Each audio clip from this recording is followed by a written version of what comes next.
이런 게 깨달음이라는 걸 얘기해 주고 싶은 거예요. 그리고 거기서 이 부분을 정리하는 게 부처님의 가르침 중에서 삼법인하고 사성제예요. 삼법인하고 사성제. 그래서 삼법인이라고 하는 게 이게 도장이라는 뜻이에요. KS 마크 같은 거예요. 제가 원래 한문 잘 안 씁니다. 한문을 잘 안 쓰는데 한문으로 쓸 수밖에 없는 상황에 봉착했을 때만 한문을 쓰거든요. 대중 이런 데서는 한문 쓰는 거는 별로 바람직한 게 아니에요. 그래서 근데 이건 뭐 한글로만 쓰면 뜻이 잘 안 통하니까. 그래서 삼법인.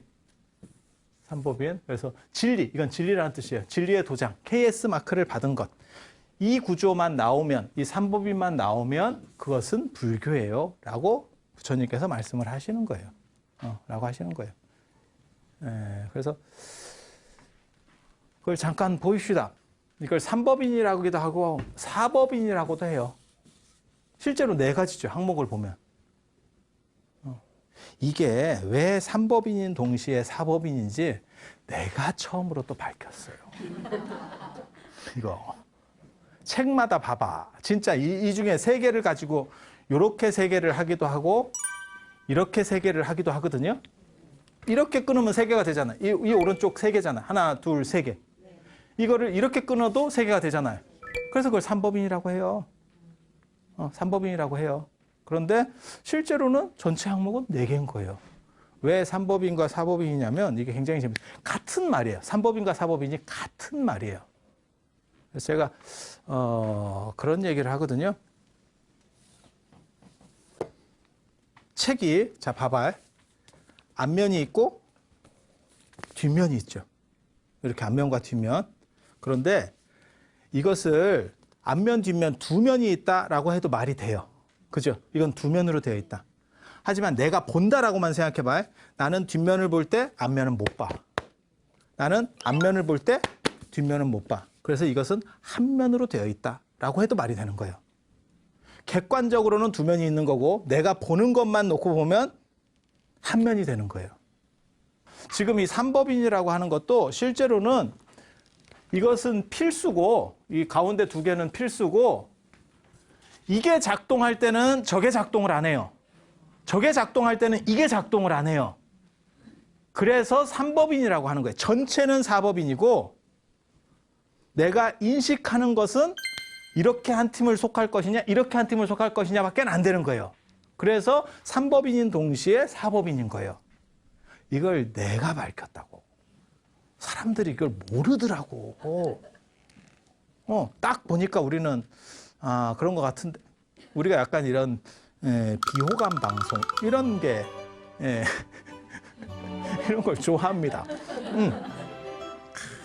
우리는 막 겸손하고 뭐 이런 거 그런 거 별로 원치 않아. 겸손은 개에게나 줘버려. 내가 다 했어. 내가 다 했어. 이거 어렵지 않아요. 어렵지 않아. 이거 보고 있으면 되게 재밌거든. 이게 삼법인만 알면 이게 불교의 어떤 특징이 나오는 건데 무상. 모든 것은이라는 뜻이에요. 이거는 그냥 그래서 이건 다 날려버리고 그냥 무상. 무상이다라는 말 들어보셨죠? 네. 무상. 여기 써놨네. 이게 항상하다라는 뜻이에요.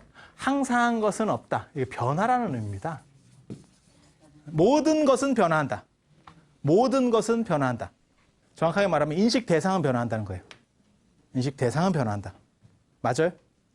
무상이라는 단어를 쓰니까 자꾸 뭐 인생 무상 뭐 이래갖고 막 쓸쓸하고 고적하고 이런 생각이 드는 건데 실제로는 그런 뜻 아닙니다. 그냥 변화하는 거예요. 변화에는 호불호가 있는 게 아니에요. 좋게도 바뀔 수 있고 나쁘게도 바뀔 수 있는 거예요.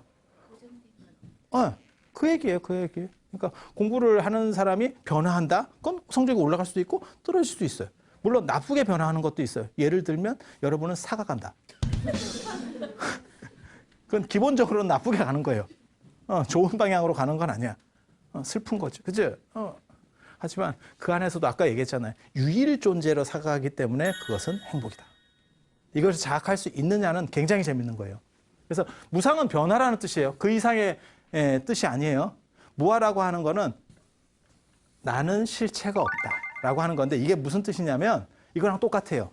인식 주체는 나라고 하는 건 인식 주체예요. 인식 주체는 변한다. 변한다. 변화한다. 무상이라고 하는 건 인식 대상은 변화한다. 이 얘기는 뭐냐면 모든 것은 변한다. 이 두 가지를 합치면 모든 것은 변한다. 나도 변하고 여러분도 변한다. 여러분도 변한다. 아까 저 얘기로 돌아가서 보면 내가 여러분을 볼 때 나는 계속 바뀌고 있는 거죠. 시각 정보를 계속 달리 업데이트해서 여러분들이 존재하고 있는 거잖아요. 여러분들도 그 자리에 있는 것 같지만 실제로는 조금씩 미동합니다. 시간이 흐르기 때문에 그대로 시체같이 있을 수는 없는 거예요. 그리고 시체도 시간이 흐르면 변하는 겁니다. 조금씩. 맞죠? 그러니까 다 변하는 거예요. 여러분도 변하고 나도 변하고. 그러니까 정보라고 하는 건 실제로는 정확한 정보는 한 개도 없는 거예요. 다 변화하는 정보만 있는 거예요. 그래서 그것에 대한 착각과 그중에 선택적 믿음만 내 머릿속에 존재하는 거예요. 사실은. 모든 것은 변화한다는 것을 알면 이 변화의 흐름을 타고 갈 수 있다는 거예요. 그렇게 되면 열반, 깨달음이라는 뜻이에요. 깨달음은 고요하다. 아까 얘기했잖아요.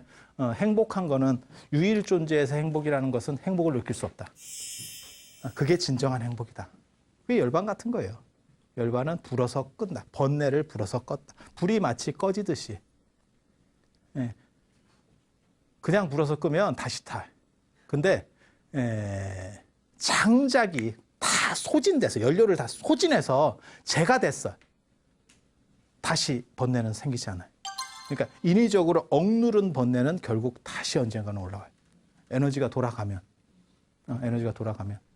그래서 재같이 되면 다시 불을 얻을 수는 없어요. 그래서 지금 그 얘기를 하는 거예요. 그래서 이거를 터득한 사람은 사실 열반의 깨달음을 얻게 되는 거고. 이건 깨달은 사람이에요. 깨달은 사람. 그리고 이것을 모르는 사람은 충돌하게 되는 거예요. 변화하는 것들과 충돌하는.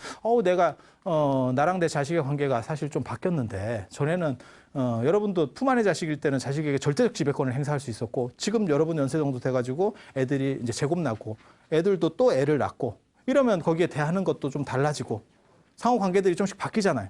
부모 자식 간이라고 하는 것은 바뀌지 않지만 자식과 부모의 관계성들은 좀씩 바뀌어가죠. 그걸 여러분도 양보하고 자식도 좀씩 양보하고 뭐 이러면서 맞춰가는 거잖아요. 그걸 어렸을 때 품 안의 자식처럼 계속 잔소리를 하고 애를 잡을 수는 없잖아요. 애도 40인데. 아니 뭔 얘기인지 아시잖아요. 그렇게 바뀌어가는 거예요. 바뀌어가는 거예요. 그런데 그거를 자기는 그 흐름을 안 타고 충돌하면 어떻게 돼요? 그럼 고통이지. 그럼 고통이 되지. 그 사람은 고통이 되는 거고. 고통이 되는 거고 그것을 타고 가고 그 흐름에 자신이 흐름을 이끌어갈 수 있으면 그것은 열반이라고 하는 고요한 행복이에요. 고요한 행복.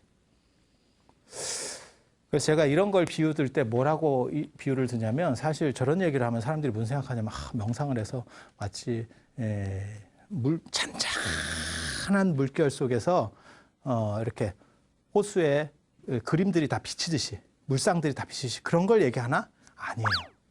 파도 타기 아세요? 파도 타기?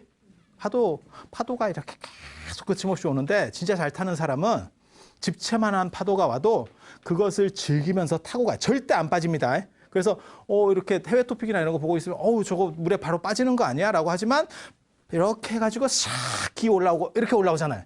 그죠? 그게 그 흐름과 충돌하지 않으면서 타고 가는 거예요. 그러니까 이 세상에 번뇌도 있고 그다음 거슬리는 사람들도 있는 거예요. 하지만 그 사람에게서는 그것이 거슬림으로 다가오지 않는 거예요. 그런 걸 보고 논리적 층위가 다르다고 하는 거예요. 그렇게 가는 게 깨달음이에요. 그래서 이렇게 삼법인을 할 거냐 이렇게 삼법인을 할 거냐에 두 가지가 있어요. 그래서 세상이 변화라는 것을 모르면 끊임없이 바뀐다는 것을 모르고 그것을 타고 갈 수 없고 그 흐름을 이끌어갈 수 없으면 그 사람은 고통이 돼요. 계속 충돌하니까. 물론 모두가 고통은 아니에요. 그 중에는 자기 뜻대로 되는 것도 있고 행복한 것도 있겠지. 하지만 그건 유한적인 거기 때문에 한시적인 거기 때문에 그것을 행복이라고 말하지 않는 거예요. 진정한 행복이면 안 깨져야지. 그래서 이 고에 대해서는 또 한 번 더 얘기를 할 거예요. 한 번 더 얘기를 해드릴 거예요. 이게 굉장히 철학적으로 재밌는 얘기를 가지고 있거든요. 그래서 그 얘기를 다시 해드릴 거고, 여기 이 삼법인 얘기만 일단 마치도록 할게요.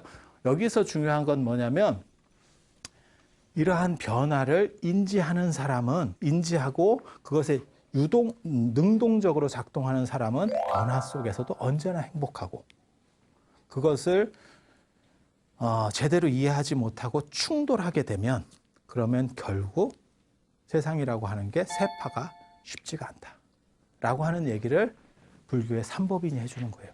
그리고 여기서 가장 왜 부처님은 이런 얘기를 하냐, 왜 변화 얘기를 하느냐, 그 당시 불변의 얘기를 하는 사람들이 있어서 그래요. 변화하지 않는 것이 존재라고 말하는 사람이 있어서 그래요. 그게 누구냐면 유신론자들입니다. 유신론자들. 지금도 마찬가지예요. 기독교나 이슬람에서 말하는 신은 변화하지 않는 존재예요. 그래서 중세 교부 철학에서 뭐라고 얘기하는 거냐면, 신은 부동의 제일자다. 움직이지 않는 첫 번째 존재다. 1번이다. 넘버원이다. 라고 얘기하는 거예요. 그런데 불교에서는 뭐라고 얘기하느냐? 그런 거는 다 개구라다. 모든 것은 변화하는 거고 그것을 타고 가는 것만 항상할 수 있다. 라고 얘기하는 거예요. 그리고 그렇게 못했을 때 삶이라는 것은 팍팍해진다. 그리고 되게 재밌는 게, 이 삼법인에는 불교 믿으라는 얘기가 없어요. 불교 믿어라. 불교야말로 최고다. 뭐 부처님이 대단해요. 그거 아니에요. 이 법칙이라고 하는 것이 이 세상에 있는 거고, 이게 행복을 줄 수도 있고 고통을 줄 수도 있어. 너네가 이 원리만 알면. 그래서 불교는 저런 객관적인 얘기를 하려고 하는 게 불교예요. 그래서 저걸 체득하면 나도 부다처럼 행복한 사람이 되는 거고, 저걸 체득하지 못하면 그냥 힘들어지는 거예요. 그러면 힘들면 삶의 가치가 없느냐? 아니에요. 힘든 것도 또 하나의 삶이에요. 또 하나의 삶이에요. 단 행복한 것만 못하겠지. 그래서 행복하지 않으니까 그러니까 저런 것들을 모른다 그래서 뭐 지옥에 간다? 아니에요. 그런 거 없어요. 불교는 그런 식으로 얘기 안 해요. 그리고 이게 유신론 종교하고 불교하고 가장 큰 차이점일 거예요. 유신론 종교는 신을 믿어라라고 하는 절대적인 어떤 부분이 존재한다면, 불교는 네가 그 이치를 터득하면 너도 행복해질 거야. 그리고 여기에는 붓다도 필요가 없어요. 부처님은 이것의 발견자지 발명자가 아니기 때문에. 발명자가 아니기 때문에. 그래서 오늘 지금 이야기해드린 부분은 사실 불교의 진리론에 해당하는 부분이에요. 그리고 가장 중요한 부분이기도 하고. 그러면 오늘 들어주셔서 감사합니다.